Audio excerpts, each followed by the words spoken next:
வணக்கம் மக்களை, சற்றுமுன் கிடைத்த தகவல் ஒன்றை பார்க்க போகிறோம். திமுகவின் வெற்றி நிலவரம் அதிகரிக்கும் சதவீதம் திடீர் தகவல். இந்த ஒரு தகவலை பற்றி தான் நாம் பார்க்க போகிறோம். தகவலை பார்ப்பதற்கு முன்னதாக நீங்கள் நம்மளுடைய சேனலுக்கு புதிய பார்வையாளர்களாக இருந்தீர்கள் என்றால் மறக்காமல் நம்மளுடைய சேனலை சப்ஸ்கிரைப் செய்து வைத்துக் கொள்ளுங்கள் மக்களே.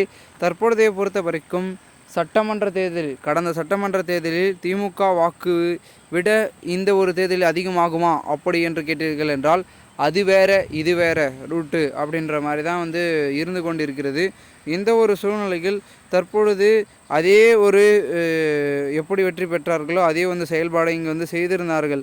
ஆனால் வாக்குகள் என்பது பெரும் விதத்தில் பிரிஞ்சு பார்த்திங்கன்னா பலவிதமான கட்சிகளுக்கு செல்வதற்கு வாய்ப்பு என்பது அதிகமாகவே இருக்கிறது அப்படின்னு பார்த்திங்கன்னா ஒரு பக்கம் பார்க்கப்படுகிறது. இந்த ஒரு சமயத்தில் பெரும்பாரியாக இருக்கக்கூடிய நம்மளுடைய திராவிட முன்னேற்ற கழகம் ஆளுமையில் இருக்கிறது, அதாவது ஆளுங்கட்சியாக இருந்து கொண்டிருக்கிறது. இந்த ஒரு சூழ்நிலையில் அதை பார்த்திங்கன்னா மீண்டும் அதாவது நாடாளுமன்றத்திலும் ஆளுமை என்பது வேண்டும் அப்படின்றதில் உறுதியாக இருந்து தான் நம்மளுடைய முக்கிய அங்கமாக இருக்கக்கூடிய அரசியலின் முக்கிய நிபுணராக இருக்கக்கூடிய பிரசாந்த் கிஷோரை வைத்து வேலை செய்தார்கள்.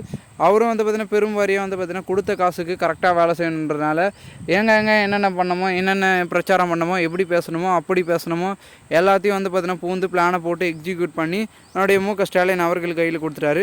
அவரும் அதுக்கேற்ற மாதிரி பார்த்திங்கன்னா எல்லாத்தையும் பண்ணியிருந்தாலும் கூட தற்சமயம் வரைக்கும் பெரும் விதத்தில் பார்த்திங்கன்னா மிகுந்த ஒரு பார்த்திங்கன்னா ஒரு பதற்ற சூழல் ஏற்பட்டிருக்கிறது.